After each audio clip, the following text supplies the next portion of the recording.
Ni kwamba mambo ya Sifuna kuongea, Sifuna kwanza wakati anaongea aongei kwa chama. Wakati anaongea mambo ya chama, huwa anaongea mambo ya chama. So kipi yangu mimi naangalia Sifuna anaongea kipi yake kama personally wakati anafanya kampeni zake, kwa maana wako Kenya moja. Kwanza mimi nikiangalia wao wako muungano wao. Kwa hivyo Sifuna wana plani ndoto yao either ya 2027 ama 2032.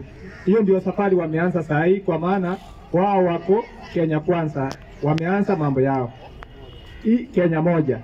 Ile ambao Sifuna akiwa anazungumza, tunamwangalia Sifuna, wameangalia vijana wamehangaika katika Kenya, vijana hawana kazi, vijana wamesoma, vijana wamehangaika huko na pale. Sasa wameangalia ili kufutia watu vijana na wawe na bargaining power, ni kwamba lazima wawe wako na Kenya moja ili wafutie vijana na wao wawe na bargaining power wakati watu watakaa kwa meza kuongea kwa mazungumzo ya kwamba wanataka kujoin coalition. Pili,